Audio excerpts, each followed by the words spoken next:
Educator, you've been able to do this very early on. Whether I do not think so. There was this.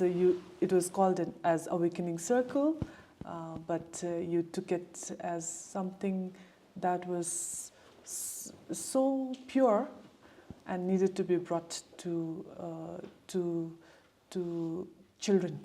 Yes, and then yes. also progress to young adults, no? Yes, And you continue to do it. And to ourselves, you yes, know. Yes, la. So, I mean, you're saying that, it happened very early on for me. Actually, no, for me also, I think I discovered this pretty late in my life, but early enough for me to be able to experience it and to see the value of it and how it has also impacted my own life to be able to be in a state of calm, whenever you are faced with all kinds of challenges and adversities. It's really the breath is coming home to yourself, coming home to who you are. And you know yourself best, But sometimes life throws all kinds of curveballs and then we get hijacked by the circumstances around us. And I think, when you take this mindful breath and when you have these awakened circles, which I will proceed to explain how it actually came about, I really feel that you take that power back. You take that power back. And then it doesn't matter. Whatever happens around you, at the end of the day, it's your response. And how you respond determines the kind of choice and the freedom you have. And I think that kind of power can only come when you come home to yourself. Internalizing. Yes, internalizing instead of being, victimized by your circumstances and feeling helpless. It really empowers you. But it is a scary thing in the beginning to look at yourself, no? Look at yourself, Has your students, or have you ever felt yourself also while you started doing these practices? Because I have felt to be on your own and to watch all yourself. the emotions, just like a volcano. It's like it's scary, and then that's when I think. Then you want to numb it, no? Then you don't want to address it. So, what was your experience, ma'am? So beginning, not as Yeah. somebody who is already doing it. No, I mean, I don't think I had any of these strange experiences. I think for me, it was just about having the patience to be able to sit in silence and to be able to watch your breath and to really focus and to be in the present moment. I think that was a challenge in the past. Because I have to admit, when it first came to us, and this was as early as 2010, that's almost, I guess, 15 years ago. It felt like, meditation and mindfulness and sitting in silence is something that hermits did, in caves and in the mountains and in the temples and monasteries. But when it was first brought to us, along with the idea of cross-national happiness, this mindfulness practice came to all the schools. And I was just a keen learner. I said, wow, something as beautiful as happiness as an end goal for the greater purpose of education. Let's explore that. Because who does not want to be happy? And in schools, too often, kids are just so stressed with exams and, just performance anxiety. And I was like, my goodness, if children have to spend so much of their earliest, formative, best years of their lives worrying and always wanting to, waiting for that day when they'll be done with school. And that's They such don't a look sad, forward to it, yeah. yes. Then to look forward to it. So I was like, wow, happiness is such an appealing thing, now.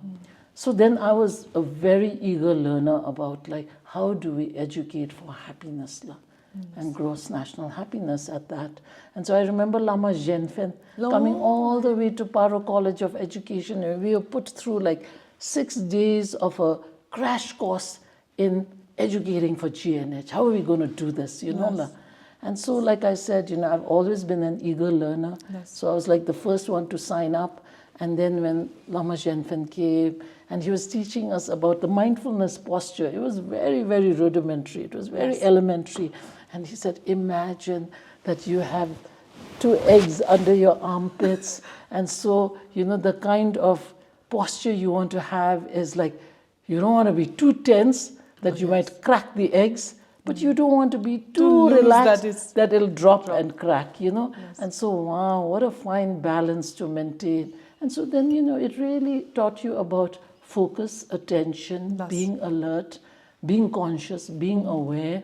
And I think those were the first experiences. That was 15 years ago. That was 15 years ago. And then the journey hence has been really to understand it.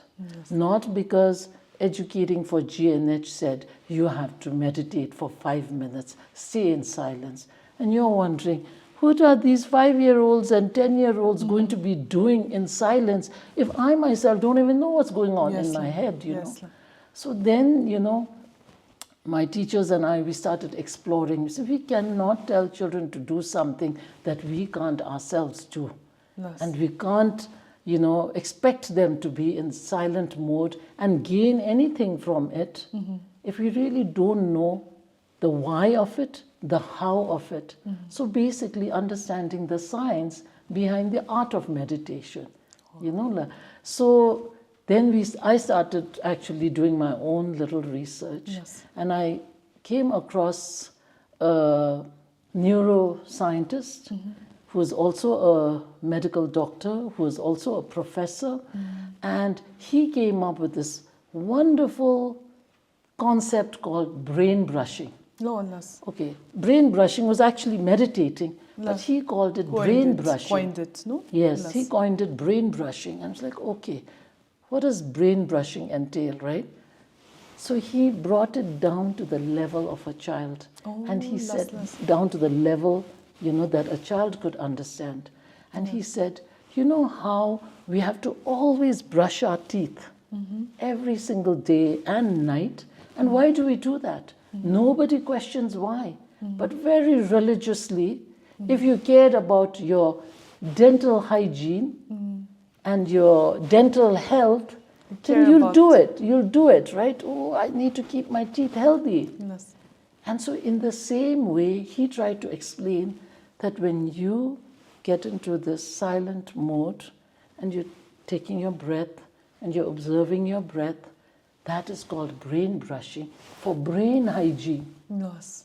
So at the end of the day, for your mind. You focus. And so to a child, you could say, if you can just be in that silent mode, focus on your breath, then your brain is going to get smart. Your brain is going to get sharp.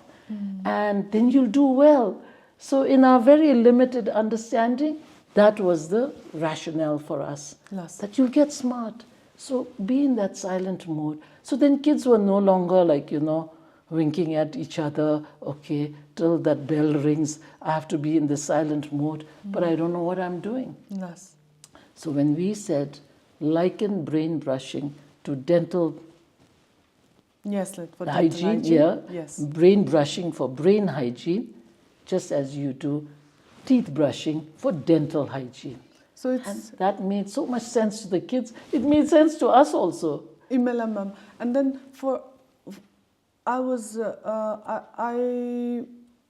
I wanted to say this though, that meditation practices has been it's been there, especially in the Himalayan regions, and in this part of the South Asian region, the Southeast Asian region. It's always been there. But then over the years, but it was not in the modern education. No. And it's somehow in our forefathers' times, the monk body, when religion was there, the meditation was a norm. Yes. But then somewhere we were in a phase where we were transiting to a modern education. Yes. Then there was then it got distilled basically, Yes. and then it got lost. Yes. And then being able to, for an educator to be able to bring it back and make it palatable for young children especially. Yes. You are a great teacher if you can make a little one grasp things, no love. Yes. So I cannot say for many other students, but my daughter Menda, she studied at ELC, and when she was going to, she was applying for her pursuit in her education in the US.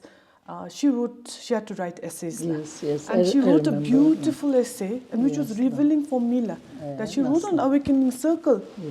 And at that age, when she was 15 years old, she talked about understanding, trying to get deeper into her emotions and why she was reacting the way she was reacting. And she gave credit to the Awakening Circle that was happening in your school on a weekly basis. And being part of that, I am very grateful, madam, that you can only have, I can only be so grateful that at a young age, just as me at the age of 15, where I was like all haywire with my emotions, my daughter was aware about her emotions, and that is thanks to the Awakening Circle, and that is one example.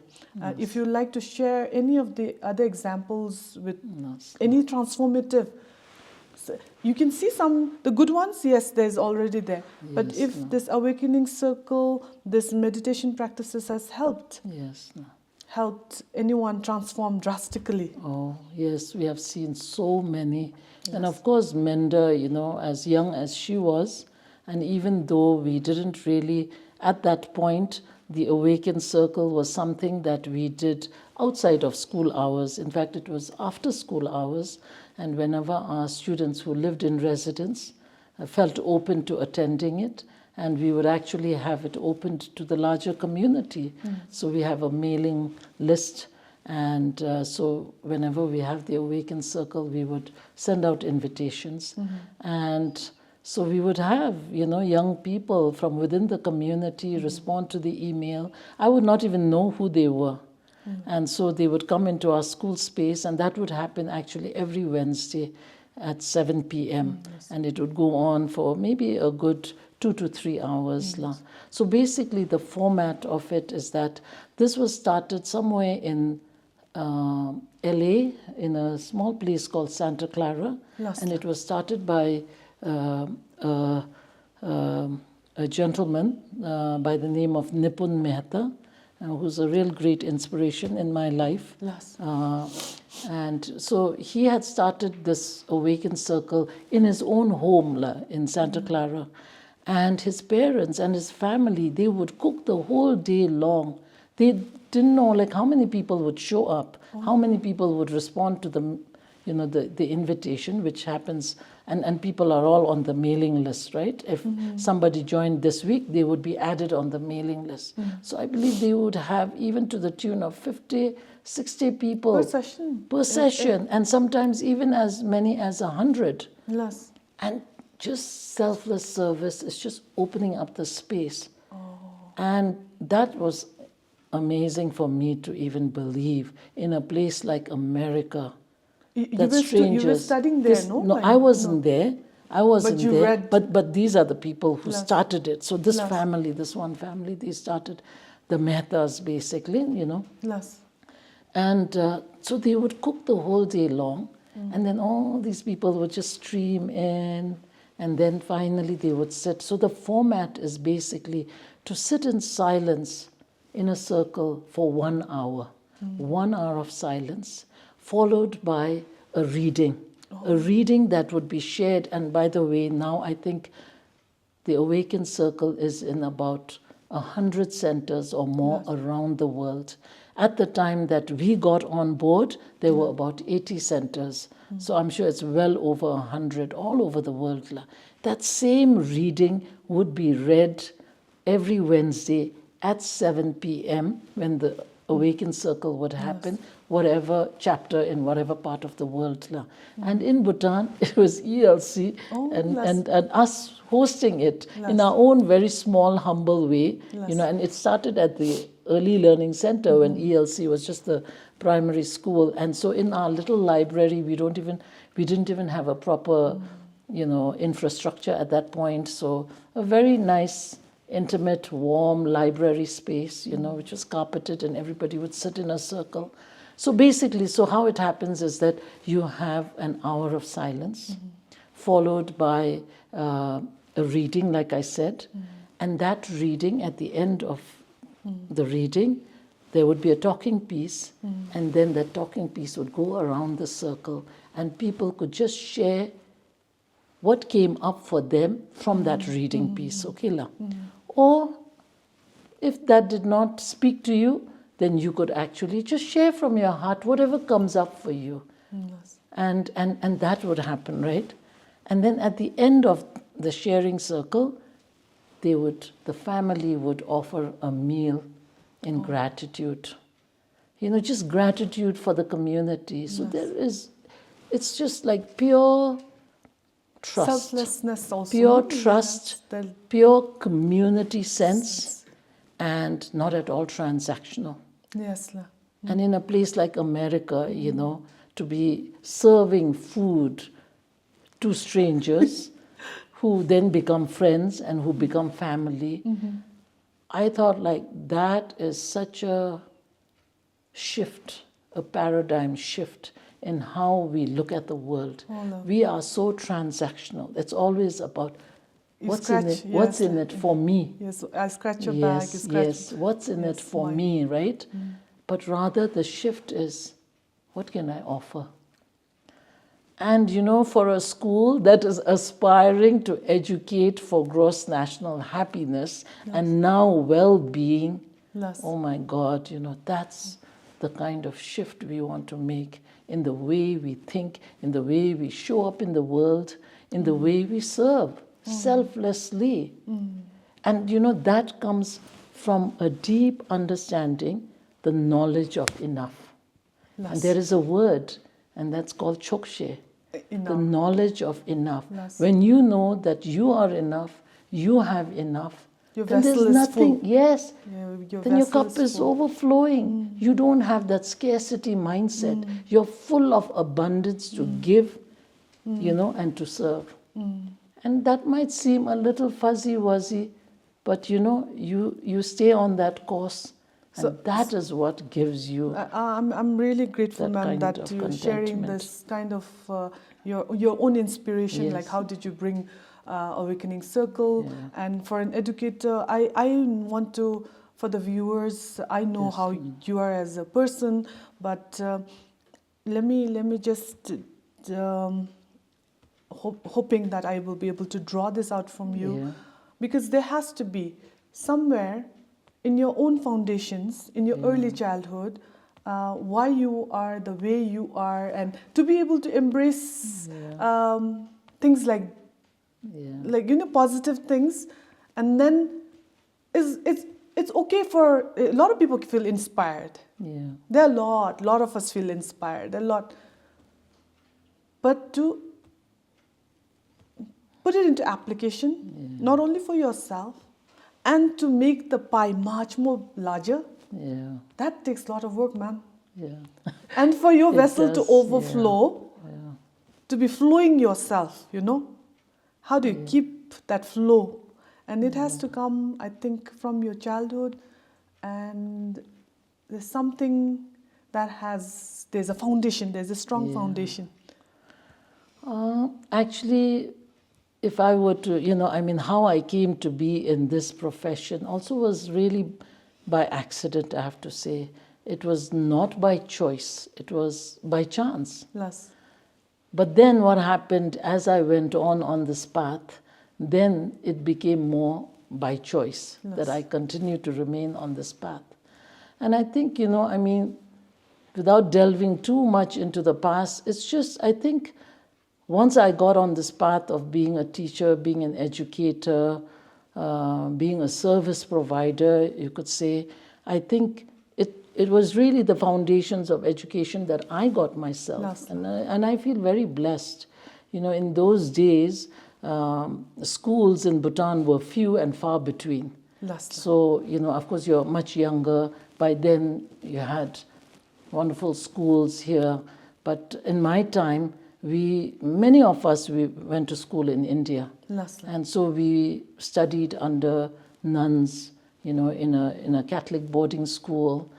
And, I think these nuns really gave of themselves. That was selfless service. They chose that as a vocation. For them, we were their children, And so we got so much of love and attention and care.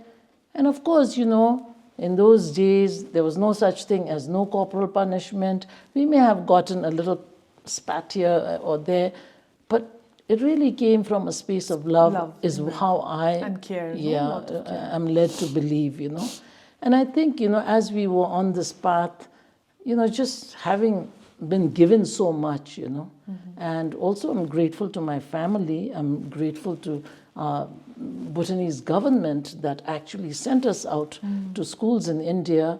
And so it's just so much gratitude that I benefited from an education, a foundation of care, a foundation of, service, that the nuns were there. It's really selfless service on their part. That was a lifelong vocation for them.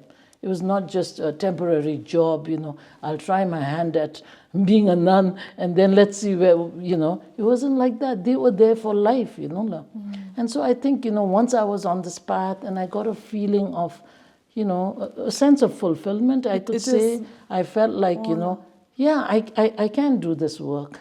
And I was not tired of it. You will become exhausted, but you'll not be frustrated. No, la, ma'am. Yes, and looking at it is coming from being fulfilled, Jigme. Yes. I think that's what it was. And you continue to do. And I started in Pemagatsel. Nobody wanted to go because, I told you it was by chance, right? Yes. So that particular year, and it was so long time ago, 1986 was the year, and there were only 77 graduates in my year of graduation. And the Ministry of Social Services, they didn't even have education or anything like that. It was called the Ministry of Social Services. And they decided, these young graduates, I think we'll send them into the far-flung the remote areas. Reaches of the country and let them get a sense of the ground realities. And we need teachers anyway. So all of us were sent out to be teachers. Before us, they were doing a 3-month stint, busy building pit latrines in the villages or helping to build smokeless stoves for the villagers. So they were doing stuff like that. So that was like national services. That was national service. No, yes, it was exactly that. Like the Gyalpo right now? Yeah, no, but we were not in the armed forces kind of thing, but teaching, Basically connecting with... but teaching was really important because there weren't so many Bhutanese teachers, and we had so many teachers from India, thanks to them, our schools could be running. But so that particular year, all 77 of us were sent out. And I remember reporting back. I was the last person to report.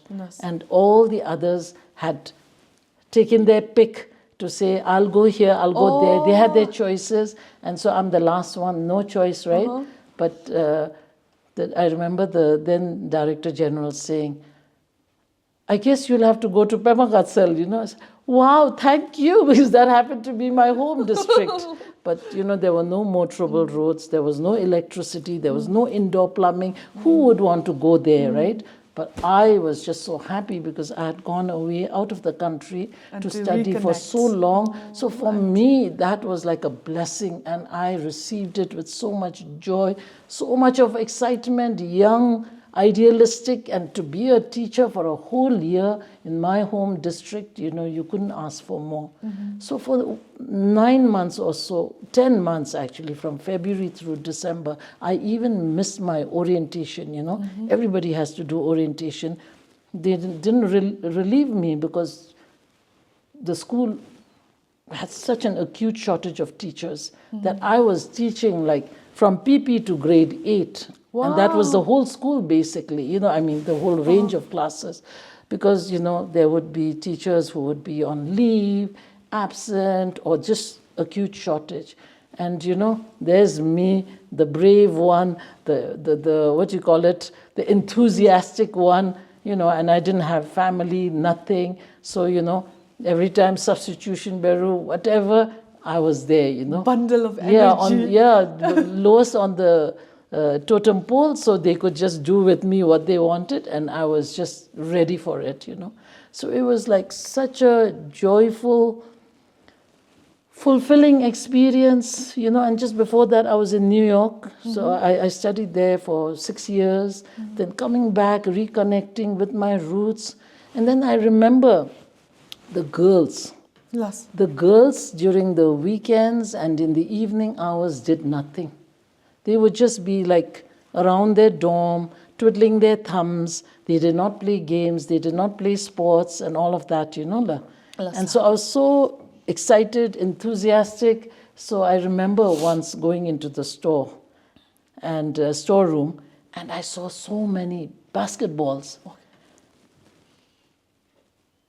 And then I went to the headmaster and I said, oh my God, I didn't know, because Pemagat said there was nothing. I thought they didn't play because they didn't have the equipment, that they didn't have enough balls to play with.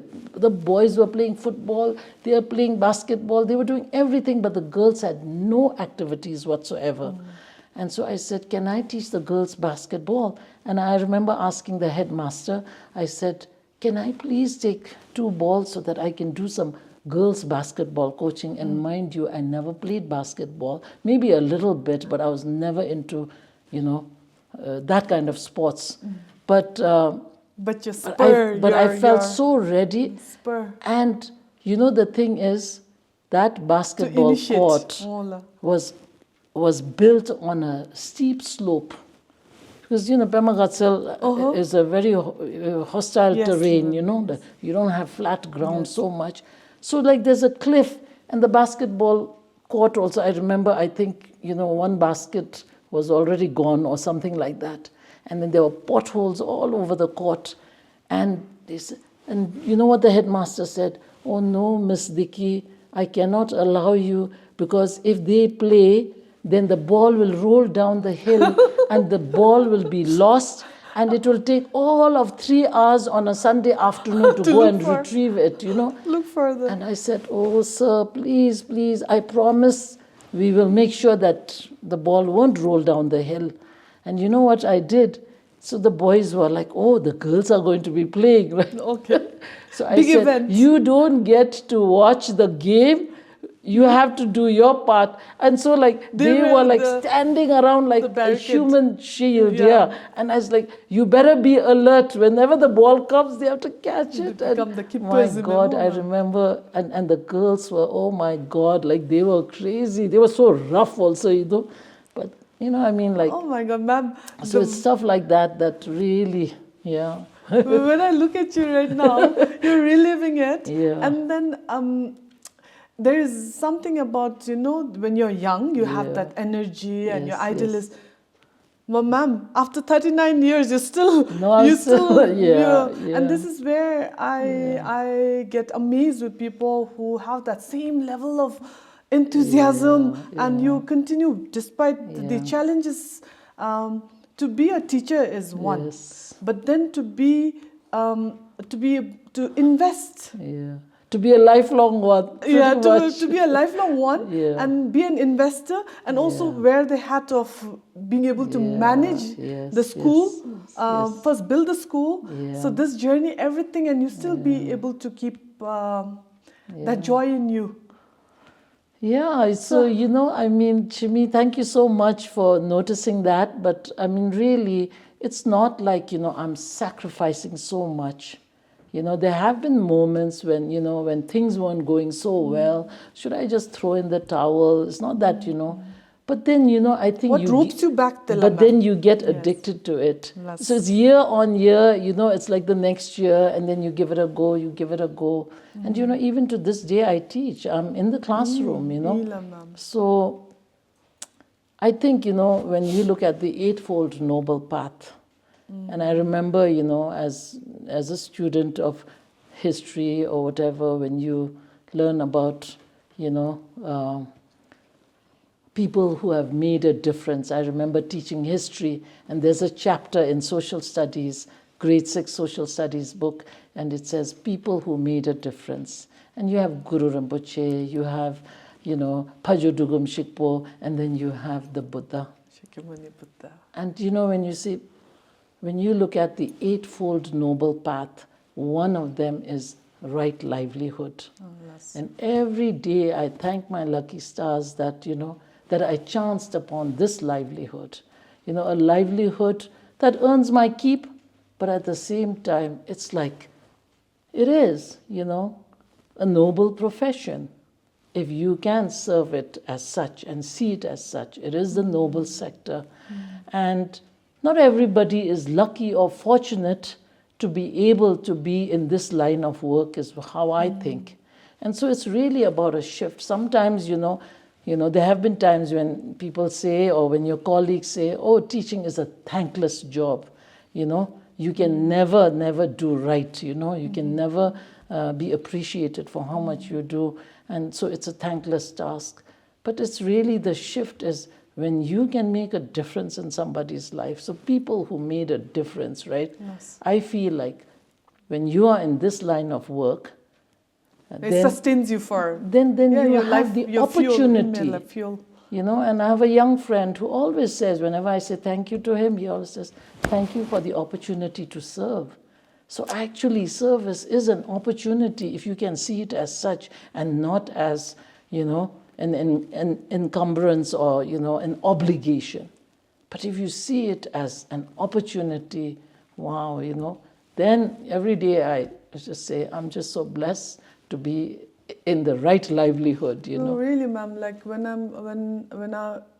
I spoke with before you, there were 4, and every one of them talked about how blessed they are, Yeah, how grateful they are, yeah, and there's this fire in them.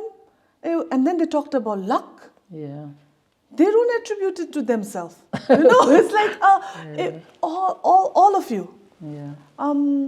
So let me put this one or take on this one. It's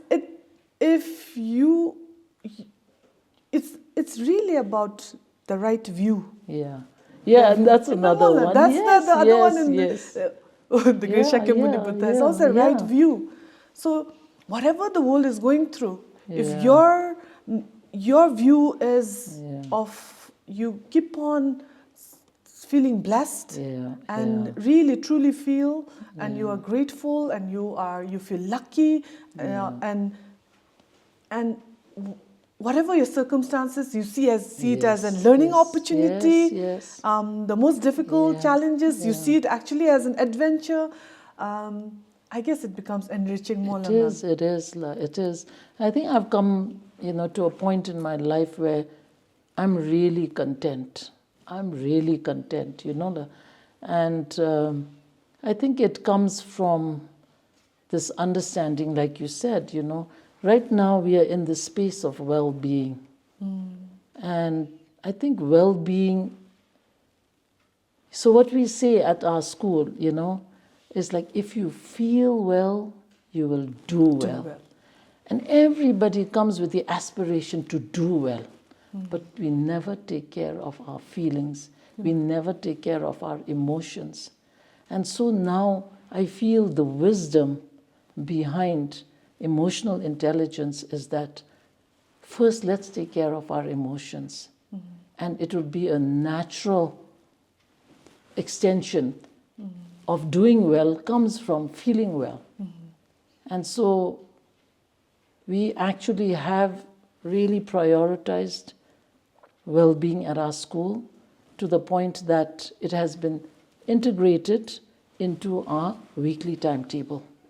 So we're very intentional that every student at our school gets a 45-minute period per week over and above all the lessons that are actually mandated by the Ministry of Education, and along with it, sports and, performing arts and all of these other things.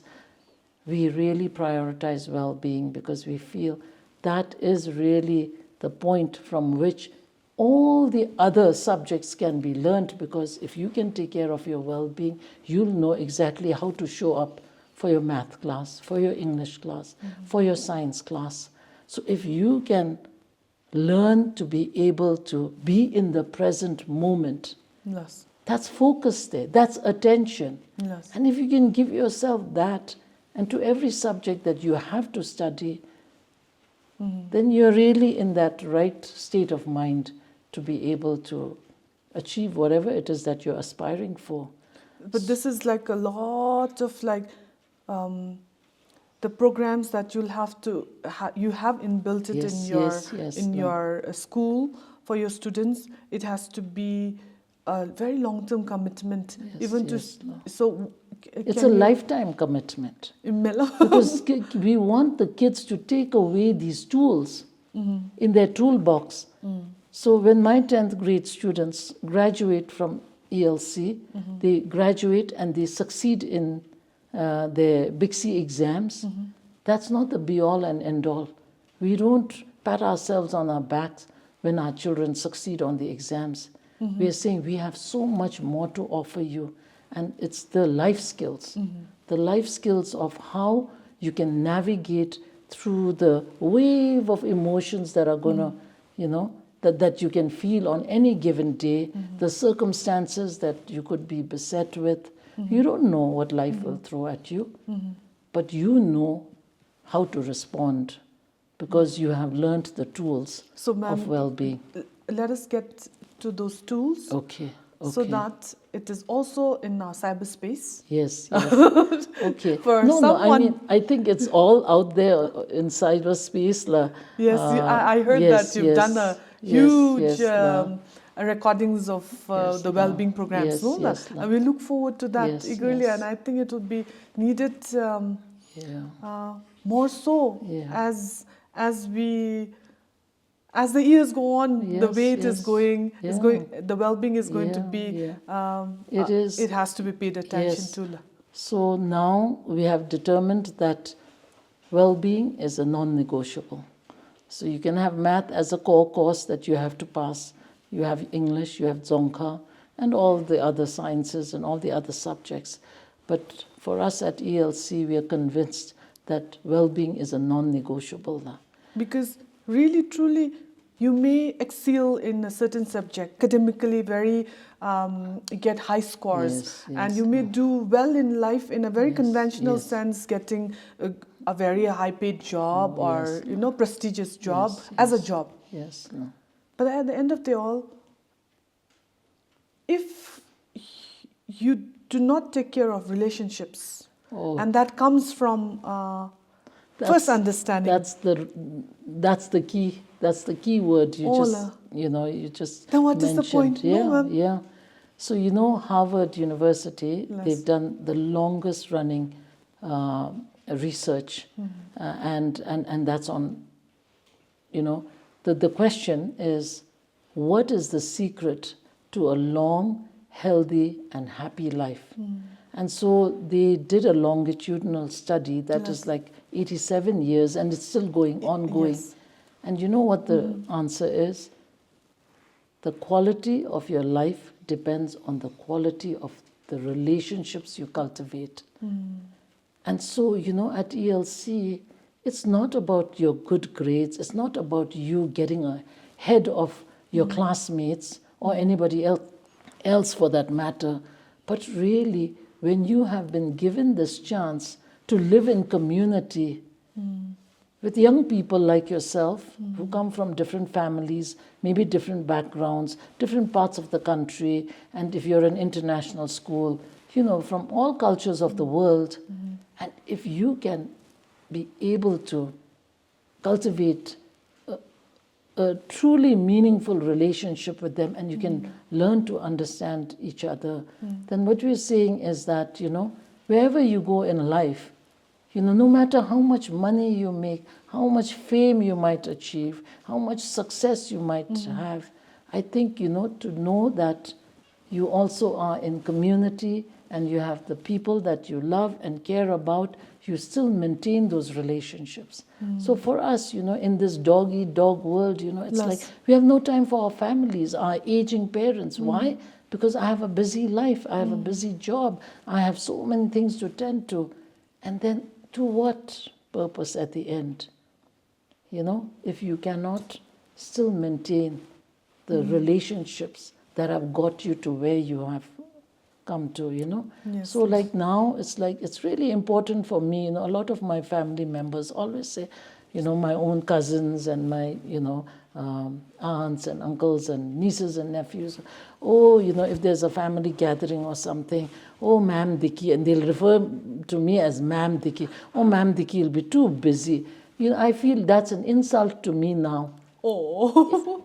If I'm too busy for my family, if I'm too busy for the people who matter to you. matter to me, and of course my students matter to me, of course my school matters to me, but if I'm too busy that I have not been able to then you're carve out time for my family, then I'm not walking the talk. Yeah, exactly. So commitment to your work, all of that is important. But I think it's about finding the balance. And really. applying it. It's about finding not the really balance. having a territory to this is where I need to be committed to either. But that's the the seesaw. Yeah. And you don't want it one really at the high and the one really at the low. I do not know where do I even begin to pinpoint on the many programs that you've been able to incorporate in your school, besides the academic curriculum. Yes. If you could highlight one of the, this is only because there's time constraint, but just pick one of your favorite programs that has creativity and art in it, as a tool. Yeah. So, I think, in our bid to realize our vision of educating for happiness and well-being, we've really tried to explore what are some of the concrete pathways and avenues that will lead us to something as abstract as that. How do we bring it, to the level of understanding where it's hands-on, where it's concrete, And so we've actually come up with many, many programs. One of them is Design for Change, where children are empowered to become problem solvers and to say that their voice matters and that if they're not happy with something, that they have the power and the agency to actually make that change. So that's one thing that we've been doing. And in fact, as the country leader for Design for Change in Bhutan, we've managed over this 15-year period to take it to about 300 schools, and it's still continuing.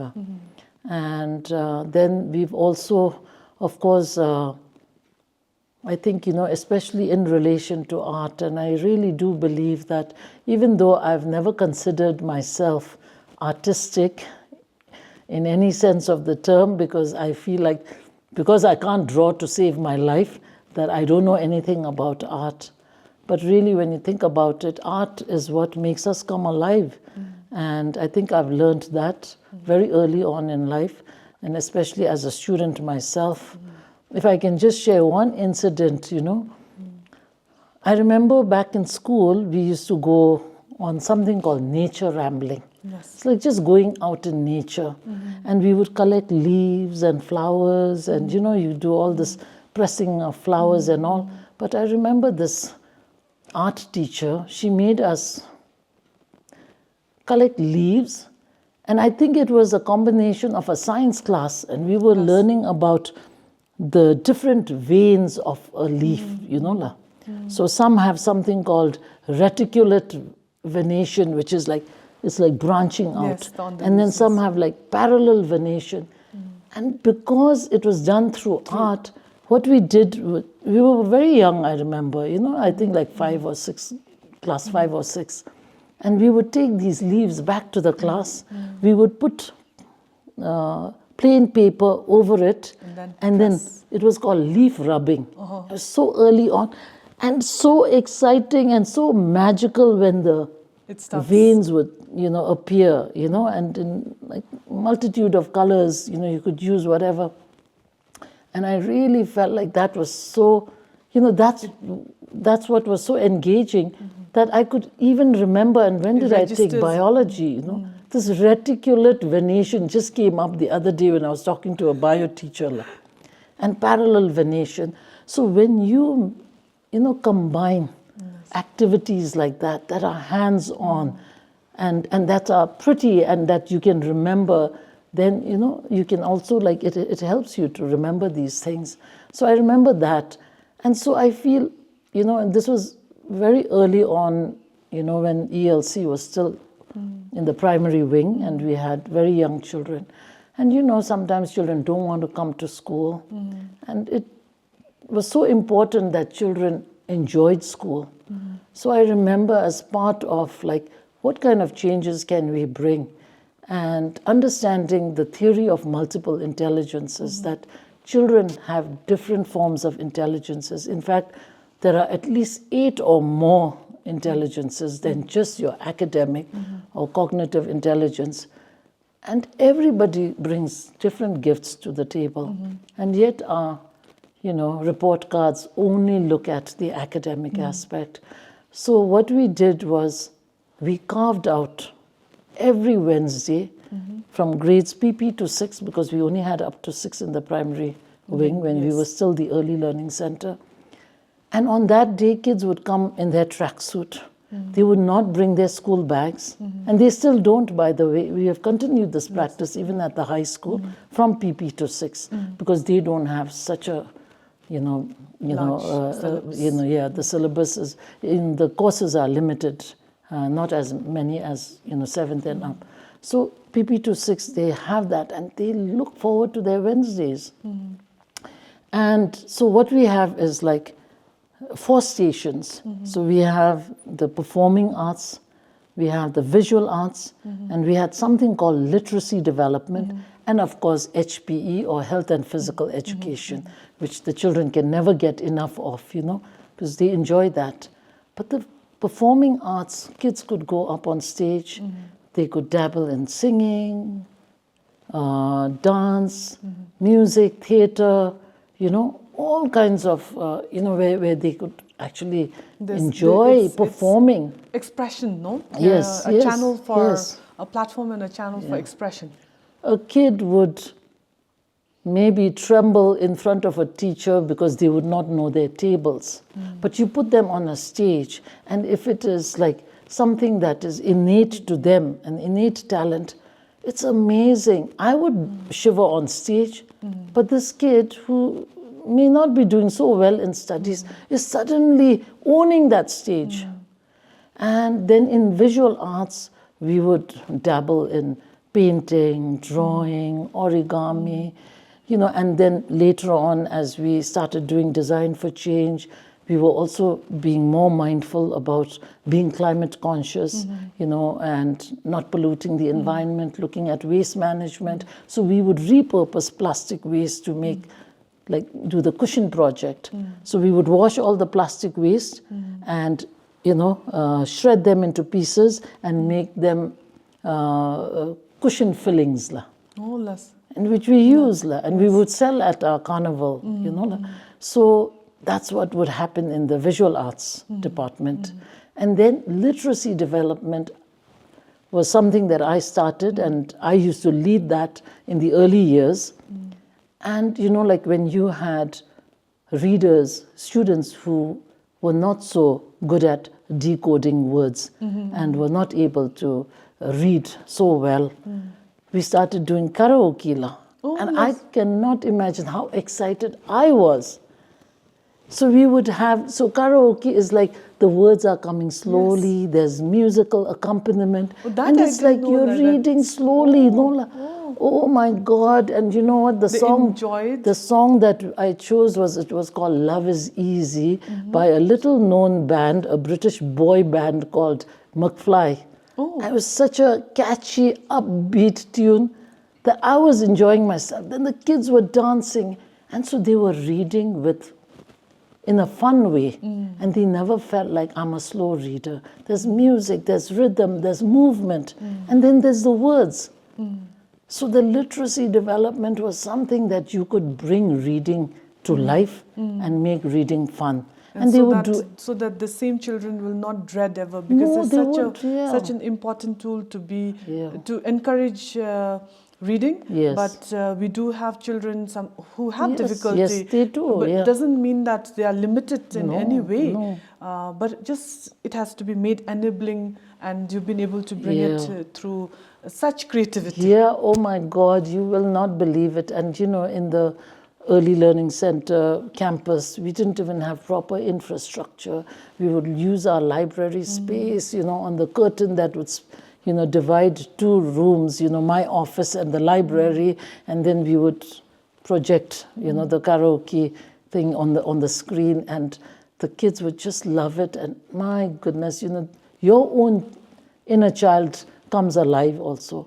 And we still do it. We still do it, love. The ones who were already good in reading also would have loved to come Of for course, this. because it's so much more fun than, you know, the teacher telling you to read this, you know, and then No, there are everybody's some who sleepy and inherently everybody's, can pick up things, and they already are into a certain tune. Yeah. But we are not all apples only or Exactly. oranges only. We are all Yes, apples, yes, oranges, yeah. and then for educators and teachers to see this Yeah. and use art. And that really, creatively, you know. It was that, yeah, Yes. it was all about that. And yeah, so elocution, recitation, so you want to enhance, like, you know, for instance, the enunciation, the intonation, you know, language has so many different facets. And so, like, you could really enrich the program even further by, you know, finding these type of pathways. And I remember, you know, I used to have fun. So can you imagine the kids? And of course, HPE, if you have that enthusiastic sports teacher who will start designing, you know, obstacle courses, even archery, you know, small things like that. And the kids just look forward to it. And I feel like we really owe it to the kids. And what you discover along the way is that not everybody learns in the same way. There are different learning styles. So, like, for instance, some kids can learn through movement, Yes, through dance. Like you're saying, there's so many kinds of intelligence in a. Yes. You cannot just isolate it to just the mental or the. Exactly. Yeah, So the bodily kinesthetic intelligence is what Menda had. Menda and Trisha, when they came to ELC, they were just like, I mean, that intelligence in their body, the movement, the choreography, the rhythm, that's an intelligence because not everybody can do it. And to recognize that early on and to honor that and let the children know. And for a school to not disregard this, not part of a curriculum, No, that not gave at all, my daughter a platform and to Yeah, nurture and to further her skill, Yes, yes. and her practice and continue it further. It's a good fortune also that she got to Now get into study. Look at her where she is right now, right? In the performing arts school and, you know, and the best at it. And so you never know. And that's why I think it... But if it was slammed down, no? Yes, we owe it to our children to give them as many provisions to discover themselves. The best versions. Yes. What they have inside and what they're really passionate Exactly, about. their innate talent that will never see its surface. Why? Because we've been given a prescription to do things in a certain way. Ola ma'am, having said that you know, it does become in the eyes of the larger society to not being able to embrace art as a subject because there is the stigma of art not making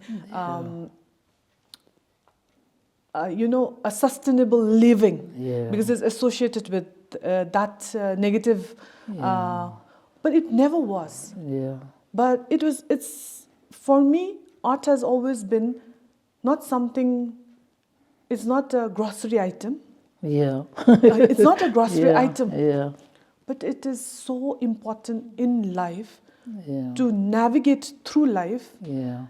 And when I look at, when we think about art, like Madam yourself also, you're saying, I've never been artistic, but Yes. you're associating it with being able to draw, Yes, or yes. being able to Yes. create something, Yes. or maybe you say that, and a lot of people, but it truly is imagination, ma'am. Yes, that's And what then I'm beginning to imagination, understand. all Yes, yes. when you've been, there's influence of art around. It's about feeling, and whatever you're doing for your school. My God, madam, if I don't call you an artist, then I think it's very limiting. Yes, So- exactly. And so I think, we have these preconceived notions, but really for me now, if I'm not able to draw, if I'm not able to paint, and that is an intelligence that I have so much appreciation for. And for me, it's very difficult to separate art and everything else. Because I think what humans are very good at doing is to compartmentalize things.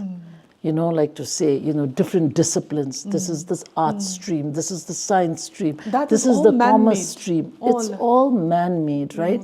But actually, if you are to really discover all parts of yourself, your whole self, then you can't, put them in different boxes. Not designed So like that. especially like, for instance, like, we have two sides of our brain, right? We have your logical, mathematical, side, which is your left brain. But then there's your right side of your brain, which is the creative side, where the feeling and the creative side, the empathy and all of that. And for us to be able to exercise that and harness it, I think you cannot compartmentalize.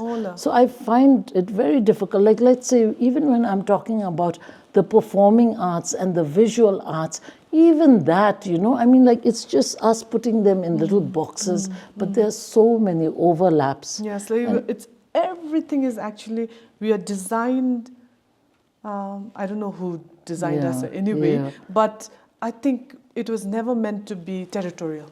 We are not designed that way at all. Look at a building. A building is something that you can appreciate, the design, the intricate design of any building. But yet, it's so precise.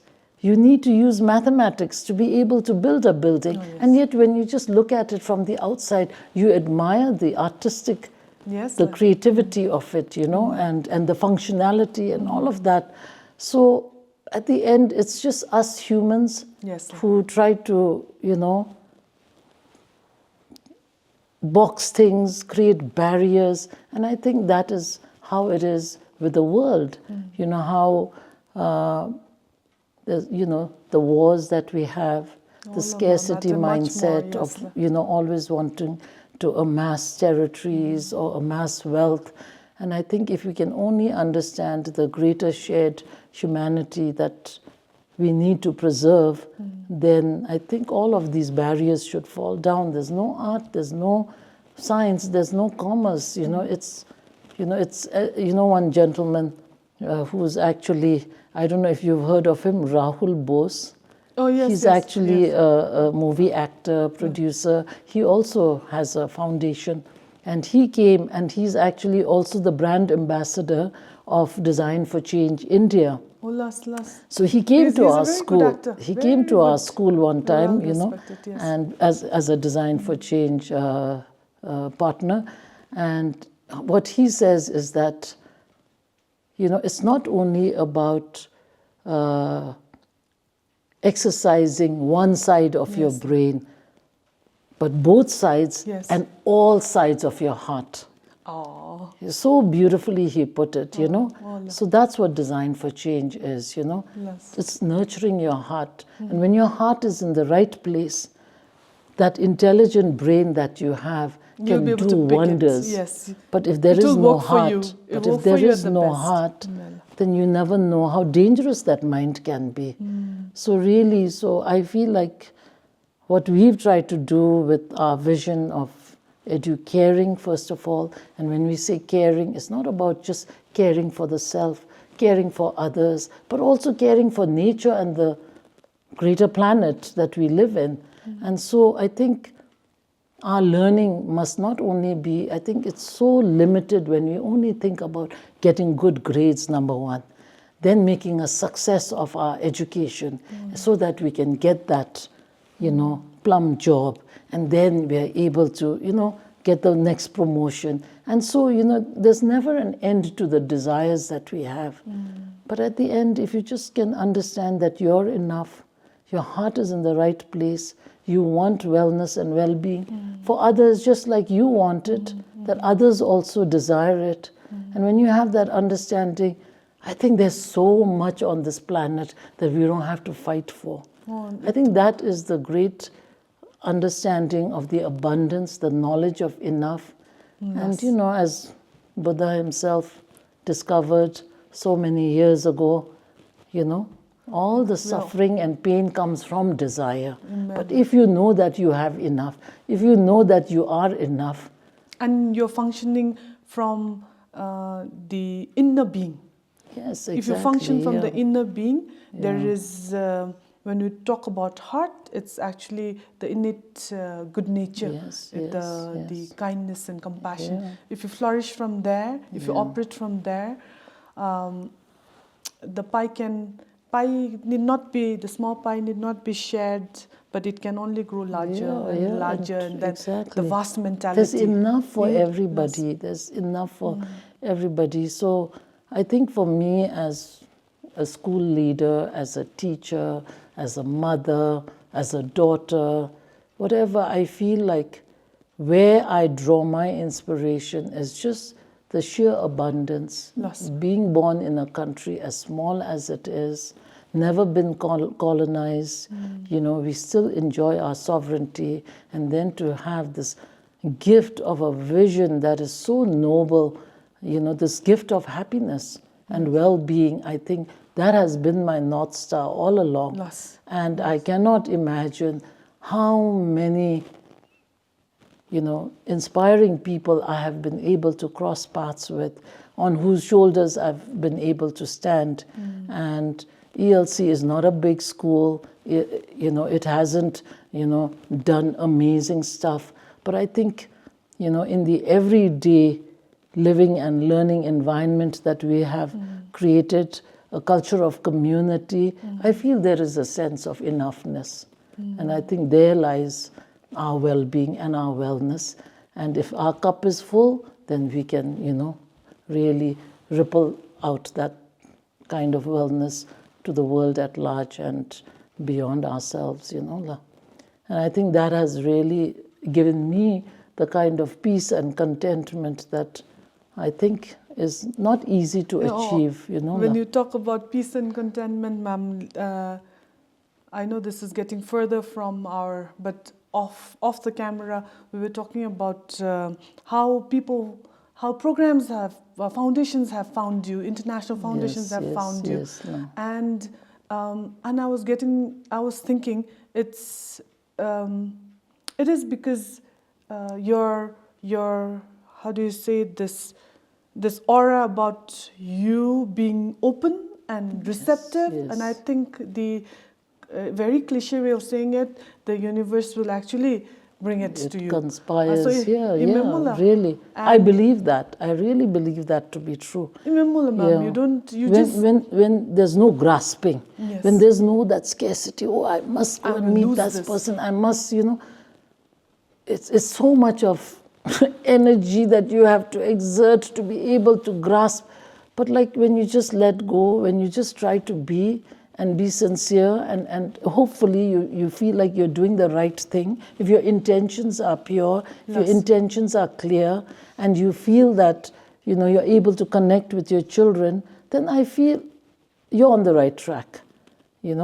And so I think, that monitoring and evaluation is not external. It's felt, And I think having been in this line of work for so long, I look at all the mistakes I've made, But then they have also been our greatest teacher. And every time there are challenges, every time there are obstacles, they have also been our greatest opportunities to learn from. So today, I think at our school, what we are trying to do is really to create a sense of community, a sense of belonging for everyone who comes into our space, whether it's a child, whether it's a parent, whether it's a teacher. How do we align with the greater vision of educating? And, today, as we look at the mental health and well-being of young people who feel, that they don't have a sense of who they are, their worth, their sense of self-esteem, I feel more than ever schools, if we are to exist, we have to be that one caring adult in their life who can tell them that they're worth it, their life is precious, and that we're there to, at but least... But also train them, Mola. To train them, to be resilient. Yes, not just tell them that they're a good job in everything in Molikadu, but you have a very systematic way of training, training your students. Mola Mamanidi. So because I do not want, because I do worry about when there is this, when we talk about resilience and when we talk about too much of positive validation, even for young people, can backfire.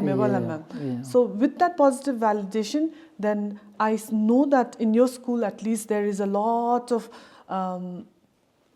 well-being tools that we give them. So there are a few things that we say at our school.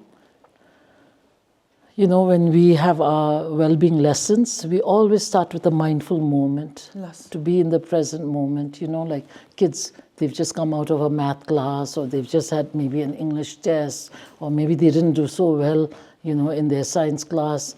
But when they come into that well-being space, we're saying, just leave everything, shed everything, come into the space and feel present and feel that you're welcome in this space, right? And let's take care of our emotions, basically. So we start with a nice mindful moment. We sit on cushions in a circle, class-wise, right? And the well-being teacher is there, but also the homeroom teacher is there, or maybe another subject teacher, so that our teachers are learning with the children about how to really use these well-being tools for ourselves, even as teachers, right?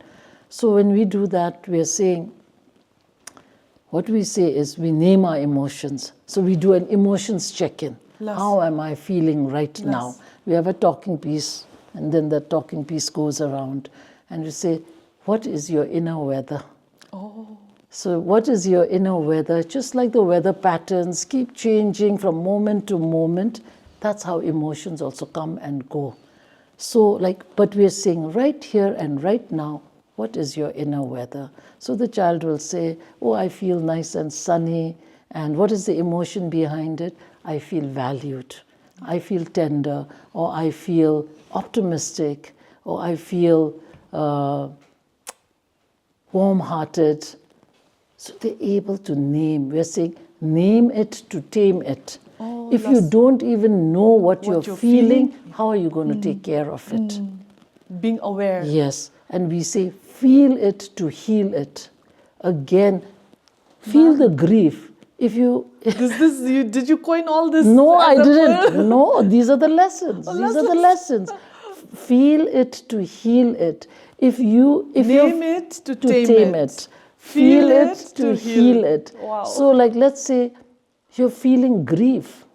Are you going to just sweep it under the carpet? It will erupt. And you know later. How, in our culture, which we're learning. You're supposed to. No, in our culture, we are saying, don't cry, be strong. Yeah. But actually, what this well-being curriculum is teaching us is cry, cry, You're allowed to cry. You're allowed to feel sad, you know, and then only you're able to process it. But if you keep it bottled up, somewhere, if you don't feel it, it's going to come back. Years, it's going to come back and bite you, true, you know, and in a worse way. So you don't want to do that. And then we say, attend it to befriend it. I love these sayings. It's so easy to remember because they rhyme, right? I'm going to keep it as a it's a mantra. Yes, attend it to befriend it. Because if you're angry, you want to drive away your anger. Or you would have already reacted to it. Yeah, or reacted to it.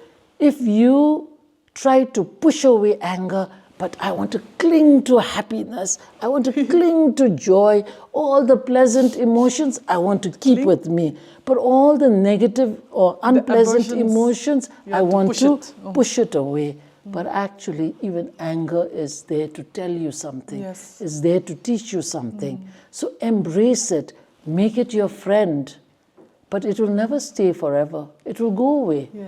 So actually, we even have an exercise where we write a letter of gratitude to an emotion.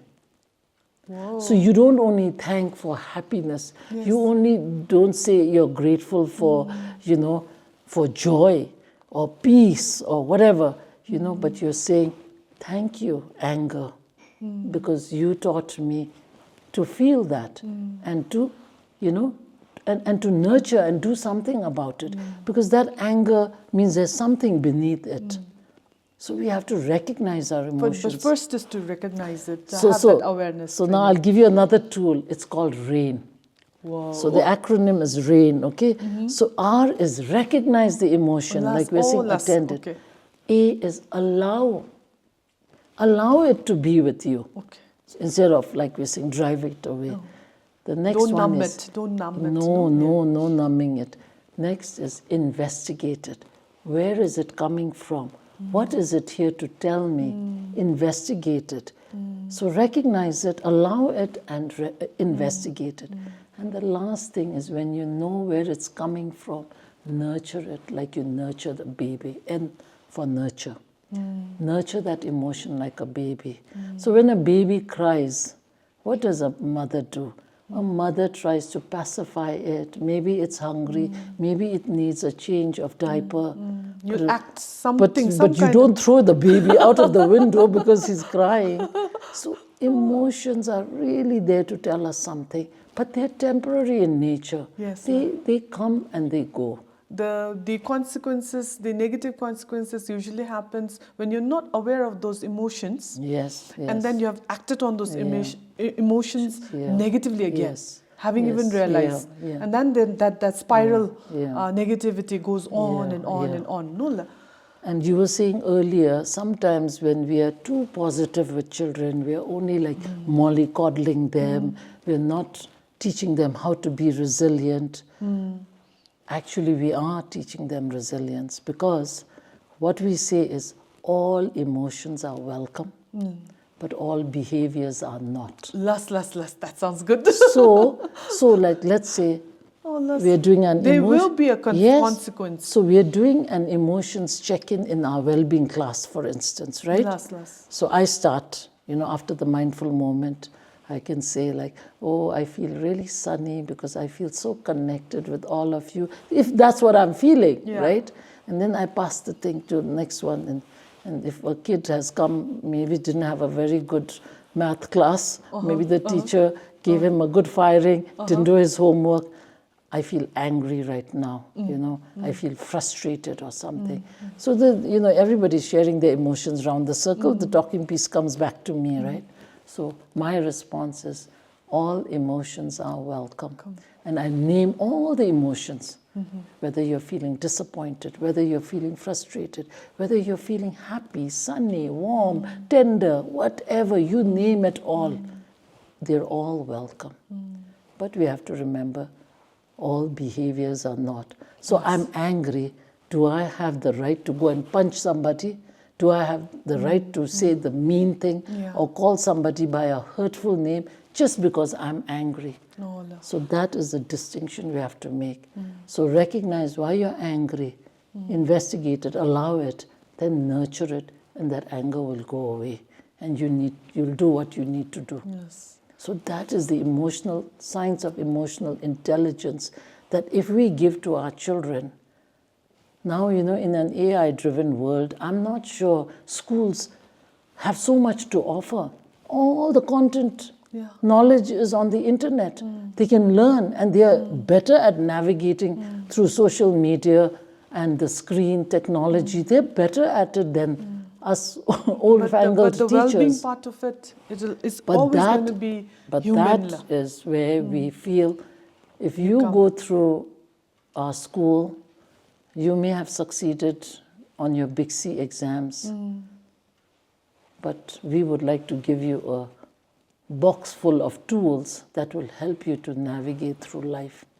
And this is what it is, This is what is life. Yes. As art. Art, yes, like the art of mindfulness, the art of meditation, the art of owning your emotions, recognizing them, but allowing and know that they're all temporary. And I think that is the big realization.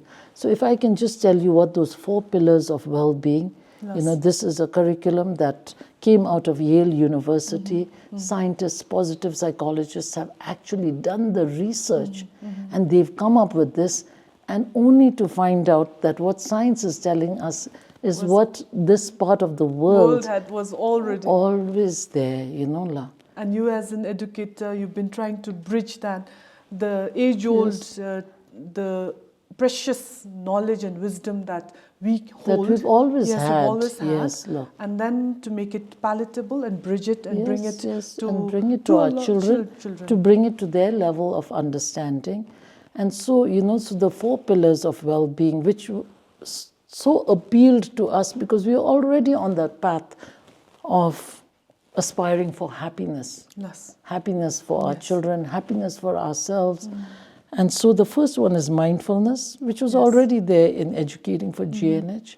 The second one was community. That came because we had transitioned to democracy. And the question we asked as a school is, how do we educate a new breed of citizens?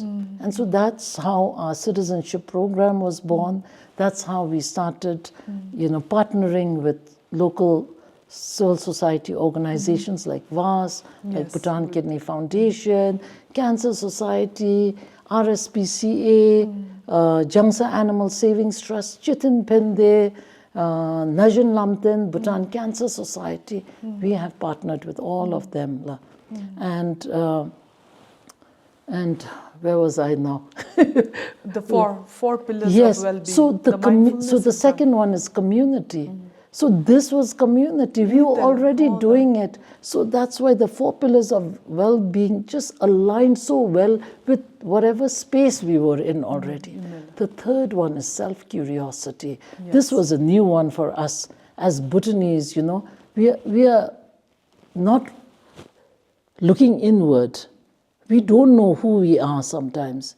And I think that's when, I was telling you about the ELC SMART program, which is, on our Wednesdays, co-curricular activities, whether it's performing arts or whatever. So when you look at the self-curiosity pillar, it's really knowing yourself. Knowing what are some of the the passion and the talent that is latent within us. If we do not be curious about ourselves, self-knowledge if we don't have, we will go through life not ever knowing what our passions were.